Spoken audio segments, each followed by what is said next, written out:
Hello everybody, it's King K57 or KC57. Welcome to the launch of a new series that I am calling Game Strategy. So this is a series that I thought I'd create for mini games, particularly in servers, and what I want you guys to do is actually to suggest down below what type of strategies or what games you would like me to teach you guys strategies on. So these are basically what this is going to be basically strategies, tips, ways you can improve, things like that on games that you probably have already played and probably, are kind of stuck on how to get better and things and don't really understand fully. So this is a series, lag, where I basically I take a deeper look into most of the games and how they play out, how strategies are, how they win, different scenarios, and how you should handle those. So today, we will be starting with one of the biggest games ever to exist on the Mineplex server.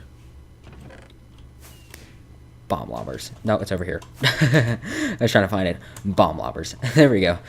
So this is a tiny game. I know it is, but it's a game that I understand. So if you guys do want me to do some other game, you can definitely tell me. But yeah, this is the one that I do know off of heart, and I know the reason why people win. So one thing is how to win is if you're playing as a team.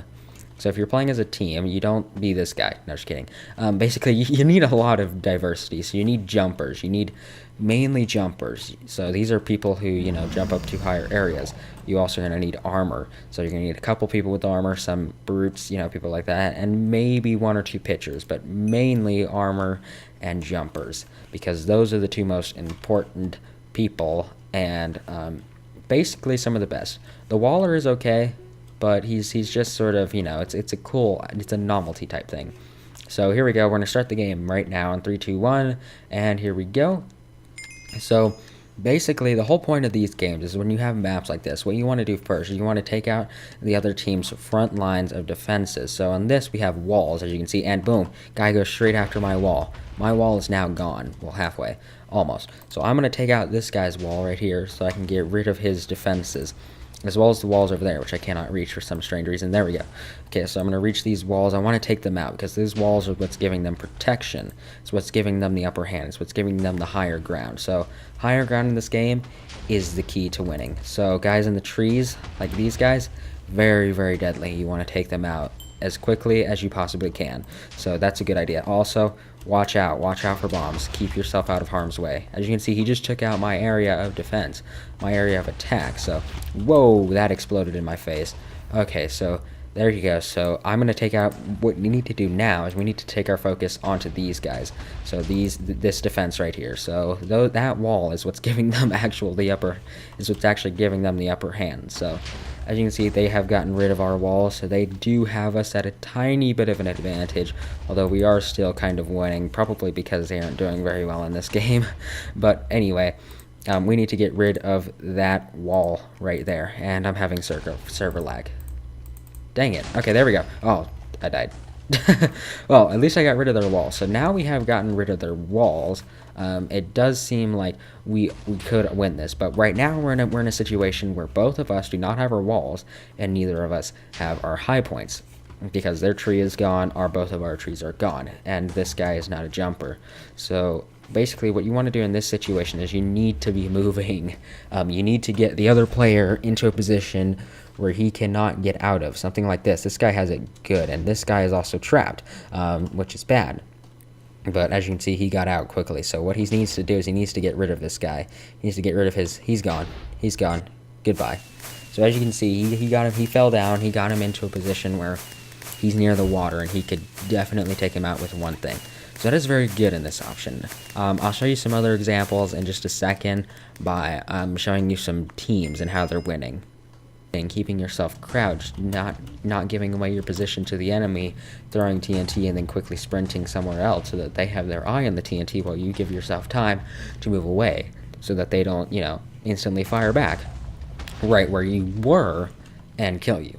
So these guys are now in a very, very, look at them. See, look, they were on the wall. They had their higher ground. They were able to fire down, so they won. So there you go. I'm going to show you another game. This is the last game I'll show you, with just some strategies and tips on basically how you should be playing when you're different people. Alright, so here we go. This is the last game I'll show you. I'm going to be the jumper in this one, so I'm going to show you how to do very well in this game, and this is a very good map for the jumper. Okay, so what you want to do definitely in the as a jumper is get up onto the higher ground. So definitely, look, this guy is on it as well. He is on it. He understands how this game is played, and he wants to win. So now that we are at higher, oh, run away, and we're dead. That's one thing you gotta watch out for. Watch out for TNT. Don't jump straight into it just like I did. So remember, keep your surroundings. If you can, actually, go into your video settings, and no, it's not video settings. Sorry, go into field of view, and you can actually turn this up to very, very high.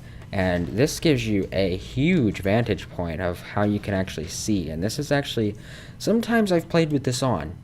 It does take a lot of time to get used to, but I mean, I can see things. I can see a lot of things around me way more than I normally can. So basically, having this up, like just like so it's normal. So when it's at normal, what I'd suggest doing is turning it up to 80, okay, and then getting used to this, okay. So get used to this, get used to, you know, seeing more, and then once you're at that, you can turn it up basically a little bit more to 90. And then once you're, see, like, now you can see quite a lot more, actually. The one thing you do want to watch out for is that the fact that you are increasing your field of view, which means you're increasing more blocks for your computer to render. So if you do not have a very good computer, I am sorry. There's nothing I can do. Go buy a better graphics card. Yeah, sorry about that. But anyway, so as you can see here, this guy is actually doing okay on the red team over here because of his higher ground.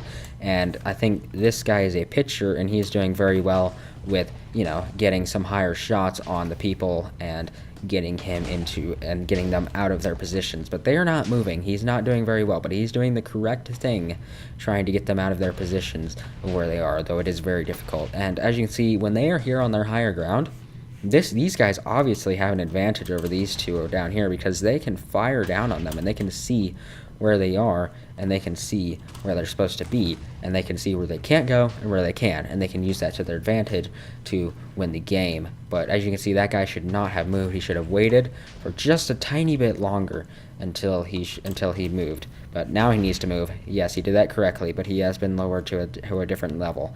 You do need to practice, though, moving to different locations. That is something you're gonna have to get used to, is moving to different locations on the fly. So looking around you, which is why having a larger point of view is very good. So now even 100, I think, is about what most people are comfortable with. So 100 is what you should be aiming for in games because it'll give you a little bit more to see, and you'll be surprised how much better your gameplay will do.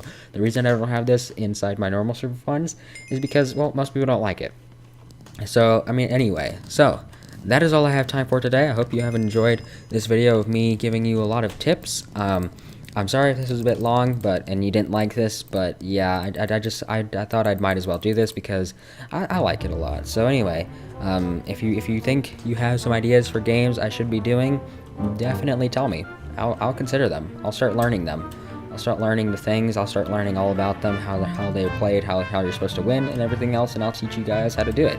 So, anyway, that is all I have time for today, and I will see you guys in the next one. Goodbye.